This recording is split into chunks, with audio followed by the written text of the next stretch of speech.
Good morning student.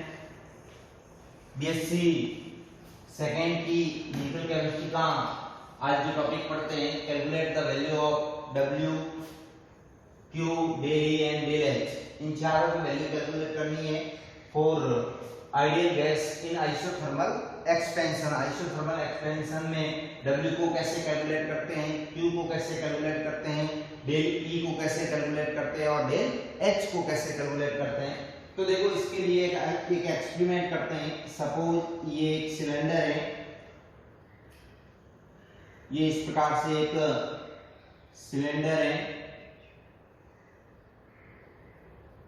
जिसके अंदर क्या भरी हुई है, कोई आइडियल गैस भरी हुई है। ये सिलेंडर जिसमें क्या भरी हुई है, आइडियल गैस। आइडियल गैस, इसके ऊपर क्या लगा देते हैं, पिस्टन लगा देते हैं। ये घर्षण रहित पिस्टन है।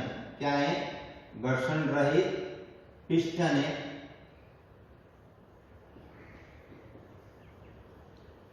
अब देखो, सपोज जो वॉल्यूम है वो वॉल्यूम कितना है, स्टार्ट के अंदर इनिशियल स्टेट,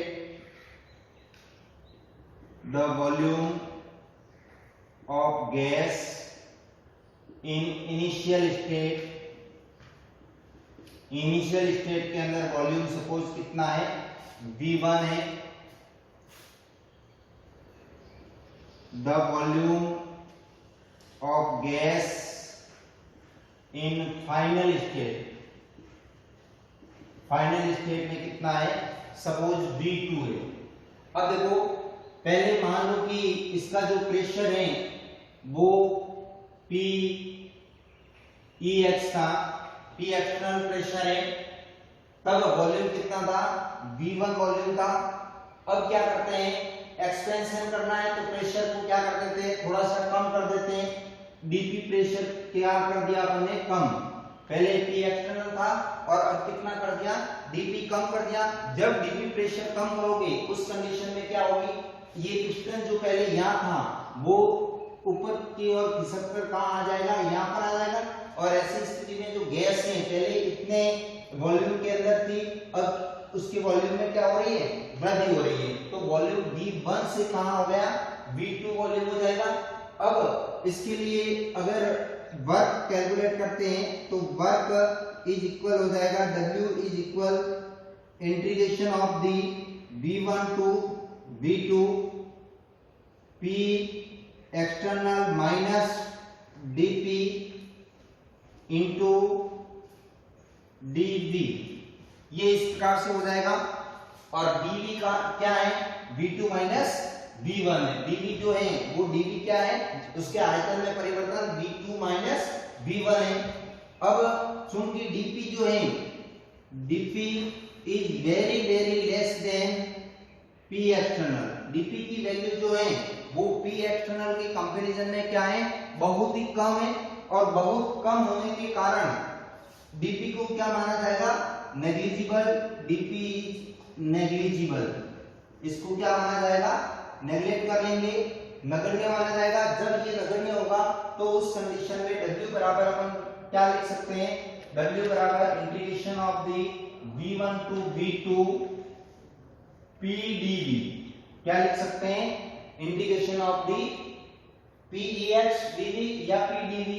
इसको अपन PD लिख सकते हैं, ठीक है। P एक्सटर्नल ना लिख के P लिखो डायरेक्ट तो भी सही है। अब देखो PdV हो जाएगा। अब ये आ गई समीकरण number 1, equation number 1।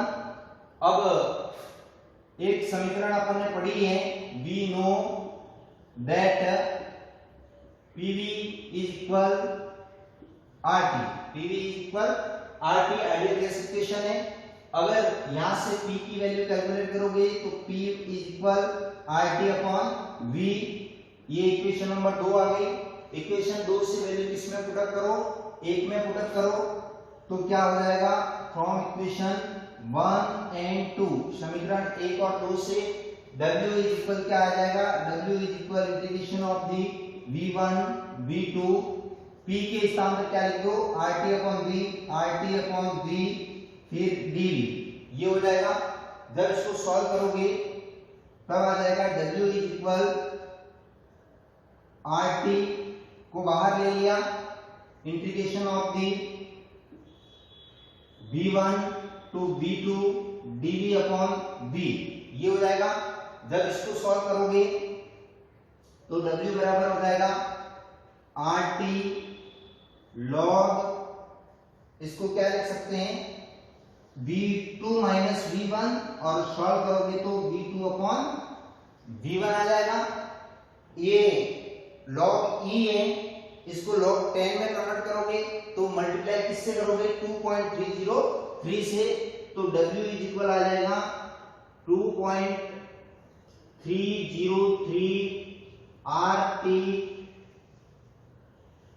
log v2 upon v1। तो इस प्रकार से इस फॉर्मूले की सहायता से अपन क्या कैलकुलेट कर सकते हैं, w की वैल्यू को कैलकुलेट कर सकते हैं। इसके द्वारा क्या गया है, जो वर्क है वो वर्क को इस प्रकार से कैलकुलेट कर सकते हैं। अब देखो,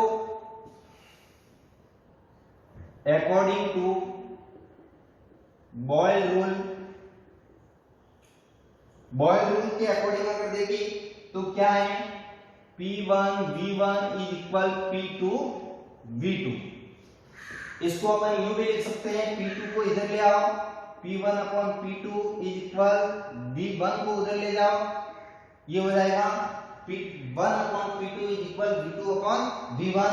ये वैल्यू अगर इसमें पुटअप करते हैं तो W बराबर क्या हो जाएगा, W बराबर हो जाएगा 2.303 RT log v2 upon v1 के स्थान पर क्या लिख सकते हैं अपन, P1 अपॉन P2 भी लिख सकते हैं। यदि अपने को इनिशियल प्रेशर और फाइनल प्रेशर दिया हो तो अपन वर्क की कैलकुलेशन इस फॉर्मूले से करोगे, और अगर अपने को इनिशियल वॉल्यूम और फाइनल वॉल्यूम दे रखा है तो अपन इस फॉर्मूले की सहायता से वर्क को कैलकुलेट करेंगे। तो इस प्रकार से ये तो किसकी आ जाएगी वैल्यू, W की वैल्यू आ जाएगी। अब देखो दूसरा, अगर डेल E की वैल्यू ज्ञात करें तो डेल E की वैल्यू क्या होगी, देखो E जो है इंटरनल एनर्जी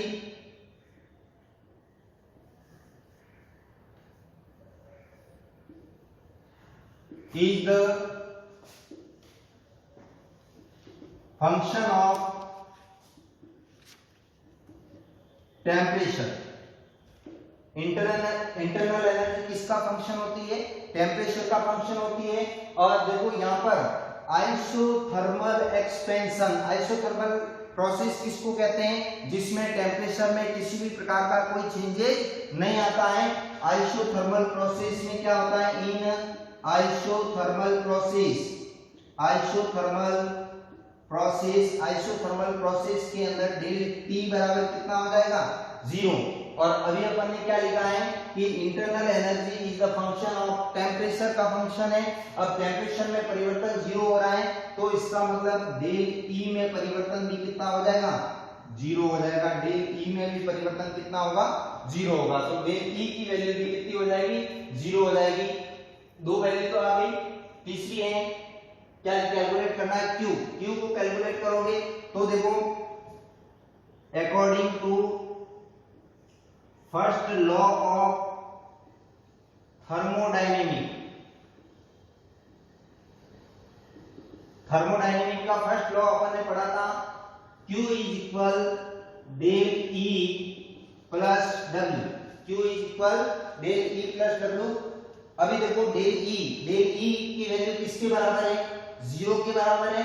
तो अपन क्या लिख सकते हैं, Q is equal W is equal, W की वैल्यू ऑलरेडी अपन ने कैलकुलेट कर रखी है तो कितना आ जाएगा 2.303 RT log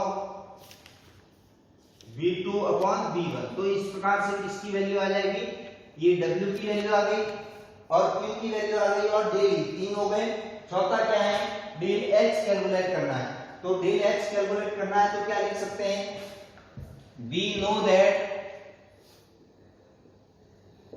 H बराबर E प्लस PV। इसी को क्या लिख सकते हैं, डेल H बराबर del E plus del PV। क्या लिख सकते हैं, डेल H बराबर del E plus del PV। अब देखो ये अपन ने समीकरण 2 ज्ञात करने के लिए आइडियल गैस इक्वेशन लिखी थी। PV इज इक्वल क्या होता है RT, तो इस PV के स्थान पर क्या लिख दो RT लिख दो, तो डेल H इज इक्वल हो जाएगा del E plus del RT। अब R क्या है, R यूनिवर्सल कांस्टेंट है, तो इसको क्या लिख सकते हैं अपन, डेल H बराबर del E plus R del T। क्या हो जाएगा, डेल H बराबर del E plus R del T हो जाएगा। अब देखो अपन ने अभी बताया था कि isothermal process means temperature is constant, temperature constant है, तो डेल T कितना है 0। जब डेल T की वैल्यू 0 हो जाएगी तो R डेल T ये पूरी वैल्यू कितनी हो जाएगी 0 हो जाएगी। दूसरा डेल E की वैल्यू अभी अपन ने कैलकुलेट की थी, डेल E कितना होता है इसके लिए 0, ये वैल्यू भी 0 होगी, तो इससे क्या हो जाएगा डेल H बराबर भी क्या हो जाएगा 0 हो जाएगा। डेल H की वैल्यू भी कितनी आ जाएगी 0 आ जाएगी। तो इस प्रकार से अगर आइडियल गैस के लिए आइसोथर्मल एक्सपेंशन के अंदर इन चारों की वैल्यू कैलकुलेट करनी है तो इस प्रकार से अपन कैलकुलेट कर सकते हैं। Thank you.